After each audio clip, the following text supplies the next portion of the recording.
signerait. Et la première infection? Ah, la première infection, ça c'est un problème tout à fait différent.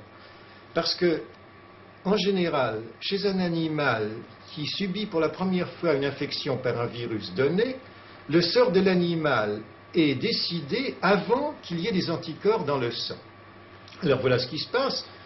Un animal est infecté par un virus, des cellules sont détruites, il se développe des lésions dans les tissus, dans les organes, et puis de deux choses l'une, ou bien l'animal infecté meurt, et dans ce cas-là pour nous il n'y a aucun problème, ou bien il survit. Et alors chez l'animal qui survit, n'est-ce pas, c'est tout de même une chose très curieuse et très intéressante, des cellules ont été détruites, il y a eu des lésions dans les tissus et dans les organes, et puis à un moment donné, la multiplication du virus s'arrête. Et il s'agit de savoir pourquoi et comment. Pourquoi est-ce que dans certains cas, l'animal meurt? Pourquoi est-ce que dans certains cas, l'animal guérit? Pourquoi est-ce qu'il se débarrasse de son virus? Alors c'est tout le problème de la virulence qui est posé. Est-ce que ça ne peut pas être les réactions de défense naturelles de l'organisme? Eh bien, les réactions naturelles de défense de l'organisme sont de deux ordres, les défenses spécifiques qui sont essentiellement les anticorps, et puis les défenses non spécifiques. Et je crois, pour moi, ce sont les défenses non spécifiques qui jouent un rôle très important, capital, dans l'évolution d'une infection virale primaire, d'une primo-infection par un virus. Est-ce que vous pouvez nous expliquer ce qui se passe schématiquement? Oui. Voilà un petit schéma. Vous avez ici un vaisseau sanguin et ici une cellule nerveuse, un neurone qui a été infecté par un virus. Alors, la cellule va lâcher des substances qui vont entraîner une réaction inflammatoire. Il y aura d'abord élargissement du vaisseau sanguin, diminution de la vitesse du flux sanguin. Les leucocytes vont sortir du vaisseau et se diriger vers la cellule. Ils seront attirés par des substances émises par la cellule.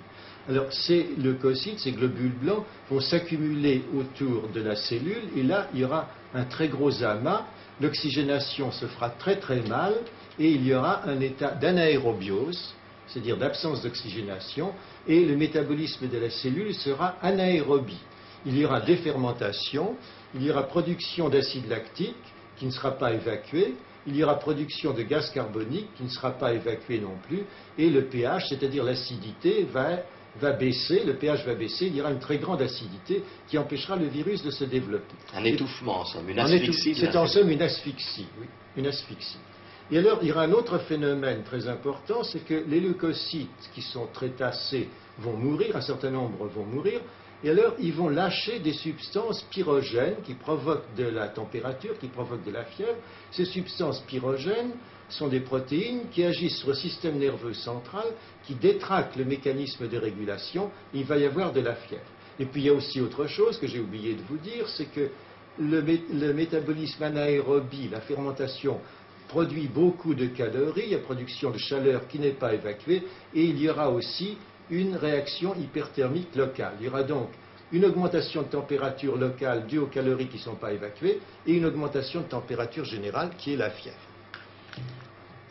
Est-ce qu'on peut montrer